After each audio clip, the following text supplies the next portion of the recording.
it's a big point that we can have all things, but not all things at once. So you have a tool that you've invented called the wheel. Anyone can do this with a piece of paper, but we might be able to identify at least where we need to focus, putting some good self-care energy.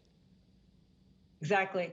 So the wheel is a great exercise. And the Rebalance book came from a group of women in a group called Thrive that we led from 2010 to 2020. And once a year, we would go on a retreat and we would make our own wheels. So the wheel is a very simple thing. This is kind of a fancy looking wheel, but all you need to do to make a wheel is to take out a piece of paper and a pen and draw a circle, and then write down kind of a list of all the things that are really important for you right now in your life, whether that's your health, whether that's your mental health, whether that's your work, taking care of kids. Once you get your list, then count them up, and those are the number of slices on your wheel. So draw those slices. And then it comes to the interesting part. So you think about shading each pizza slice to where you are satisfied in your wheel. And this is where it gets interesting, because the outside of the wheel, that is your own personal level of satisfaction, not your mom's, not your spouse, not your child. It's for you. And so it's a personal wheel. And as you start to shade, you can see, how satisfied am I with this area, like my mental health? How much time am I taking for myself?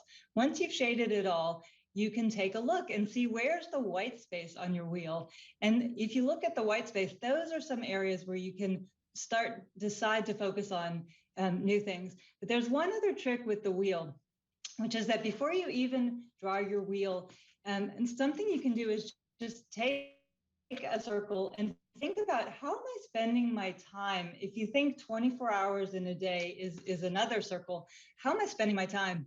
And when you get to your new wheel and the gaps, the white spaces, you can think, where am I going to find the time to focus on these new things? And if you have no time in your wheel, you might want to delay that aspect. So that's this point about, we can have all the things in our wheel, but maybe not all at the same time. There are still only 24 hours in a day. This wheel exercise, it's a great tool to find priorities in your life. And what's interesting about the wheel is that you can do this exercise as often as you want. In the Thrive group, we would do it about once a year when we'd go on a retreat.